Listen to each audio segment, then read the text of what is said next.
수강생 여러분 안녕하세요. 지난 시간에는 원조를 통한 중소기업 공장 건설 지원에 대하여 살펴보았습니다. 이번 시간에는 중소기업 프로젝트의 수혜를 받은 기업들을 알아보도록 하겠습니다. 프로젝트 원조의 경우 비프로젝트 원조처럼 한 번 배분하면 끝나는 것이 아니라 공장 가동까지 지속적으로 지원을 해야 하기 때문에 한국 정부는 그 진척 상황을 수시로 체크하였습니다. 그 과정에서 부흥부가 작성한 자료가 화면에 보시는 ICA 민수용 투자시설 추진 및 운영 상황표입니다. 현재 미국 국립문서기록관리청에 남아있는 자료 중 가장 나중에 작성된 것은 1959년 5월 말 현재의 것입니다. 건설 및 운영 상황을 정리해 놓은 표를 보겠습니다. 각 회계연도별로 진행된 프로젝트 건수는 1954년 4건, 1955년 61건, 1956년 23건, 1957년 90건, 1958년 66건으로 합계 244건입니다. 공사 진척 상황을 보면 미착수가 128건으로 가장 많고 완료된 것은 67건에 불과했습니다. 또 공사가 완료된 67건 중에도 휴업이 9건 있었습니다. 사업 지연이 계속해서 문제가 되고 있었다는 것을 알 수 있습니다. 다음으로 기업별 정보를 담고 있는 표를 보겠습니다. 업종, 업체명, 신설 또는 확장 여부, 소재지, 승인, 계약, 도착, 통관 금액, 건설 추진 상황, 운영 상황, 시설 자금, 운영 자금 등이 기록되어 있습니다. 예를 들어 가장 먼저 등장하는 흥하타이어 주식회사의 경우 타이어 업종의 공장 신설 사업이며 공장 위치는 부산입니다. 약 47만 달러의 자금을 지원받았으며 1955년 12월에 착수해 1956년 8월에 완공되었습니다. 현재 운영 중이며 시설 자금은 외부에서 7천만 환, 내부에서 7천만 환을 조달한 것을 알 수 있습니다. 미국 감사원의 보고서에서 문제가 됐던 기아산업의 경우 약 27만 달러를 지원받았습니다. 1955 회계연도 자금을 지원받았지만 공사가 착수된 것은 1957년 8월로 상당히 지연되었습니다.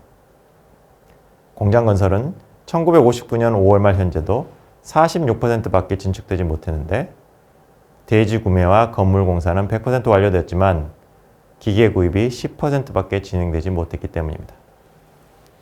어떤 기계를 도입할지 충분한 검토 없이 뛰어들었다는 것을 다시 확인할 수 있습니다.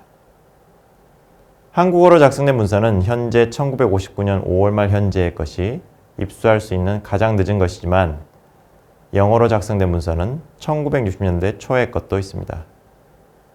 이에 대해서는 2020년 동국대 박사학위 논문에서 자세히 해설하고 있어 이를 참고해 말씀드리고자 합니다. 영어로 된 보고서는 인더스트리얼 프로젝트라는 제목으로 1961년 6월 말 현재와 1964년 4월 말 현재의 두 문서가 확인됩니다. 이 문서들도 미국 국립문서기록관리청에 보존되어 있는데 지금까지 자주 활용했던 문서군 469가 아닌 문서군 286으로 분류되어 있습니다. 문서군 469는 ICA까지의 미국 해외 원조기관 문서를 보관한 것이며 문서군 286은 그 후신이자 현재도 계속 운영 중인 USAID의 문서를 보관한 것입니다. 따라서 1950년대 문서는 주로 문서군 469에 속해 있는 반면 1960년대 이후 문서는 주로 문서군 286에 속해 있습니다. 인더스트리얼 프로젝트는 ICA 민수용 투자시설 추진 및 운영 상황표처럼 개별 사업별 현황을 알려주는 자료이지만 일괄표로 작성한 것이 아니라 각 사업별로 한두 페이지를 작성했다는 특징이 있습니다. 진척 상황과 문제점에 대해 간단한 코멘트를 작성할 수 있도록 그러한 형식을 취한 것으로 보입니다. 인더스트리얼 프로젝트의 내용에 대해 다시 흥하타이어를 예로 들어 운영 상황표에 없는 내용위주로 살펴보겠습니다. 먼저 사업 목표가 나와 있는데 연간 타이어 6만 세트를 생산하는 것이었습니다. 진척 상황을 보면 1950년 8월 처음으로 시장에 타이어를 출시한 후 1960년까지 연간 5, 6만 세트를 생산했습니다. 하지만 자금 고갈과 제품질 문제로 인한 시장 상실로 1960년 5월 가동 중단에 이르게 됐습니다. 흥하타이어가 생산을 재개하도록 하든지 새로운 사업자를 구하든지 해야겠다는 결론이 맨 아래에 적혀 있습니다.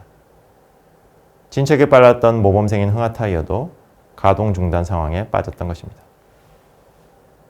사업이 모두 200건이 넘기 때문에 각 회계연도별로 업종 분포와 주요 업체명을 소개하는 것으로 마무리하고자 합니다. 1954 회계연도에는 총 4건의 사업이 진행되었는데 모두 화학공업이었습니다. 흥하타이어의 타이어 공장, 한국농약의 살충제 공장, 보생공업사의 재생고무 공장, 해림화학의 황산알미늄 공장이 그것입니다. 1955 회계연도에는 총 46건의 사업이 지원을 받았습니다. 이 중 한 건은 대암잠수화의 17개 공장을 지원하는 것이었기 때문에 62건이라고도 할 수 있습니다.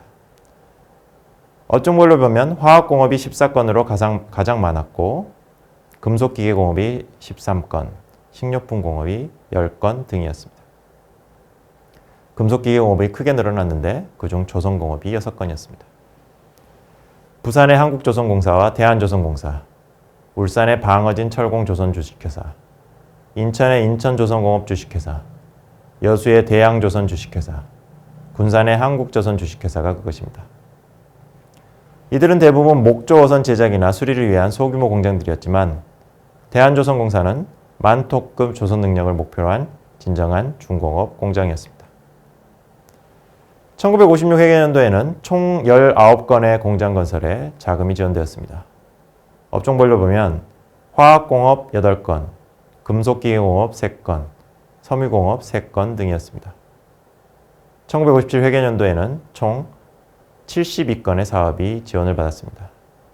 금속기계공업이 26건으로 가장 많았고 화학공업 17건, 섬유공업 15건 등이었습니다. 섬유공업에 대해서 좀 더 말씀드리면 15건 중 9건이 염색, 표백, 가공 등 후가공과 관련된 것이었습니다. 한국전쟁 이후 많은 비프로젝트 원조자금이 섬유원료 수입에 할당되었습니다. 섬유공업의 경우 원료만 있다면 국내에서 생산할 수 있다는 판단에서였습니다.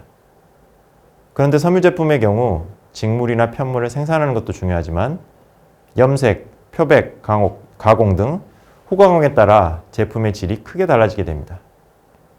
1950년대 후반 당시 섬유 제품의 생산 능력이 양적으로는 크게 늘었지만 후공정 시설의 미비로 질적인 성장에는 제한이 있었습니다. 이를 돌파하기 위해 중소기업 프로젝트를 통해 자금 지원이 이루어졌던 것입니다. 마지막으로 1958 회계연도에는 총 60건의 지원이 이루어졌는데 화학공업 20건, 금속기계공업 17건, 섬유공업 9건 등이었습니다. 지금까지 중소기업을 대상으로 한 프로젝트 원조의 실태를 정리해 보았습니다. 다음 시간에는 1950년대 프로젝트 원조의 배분에 대하여 강의 내용을 요약 정리해 보겠습니다.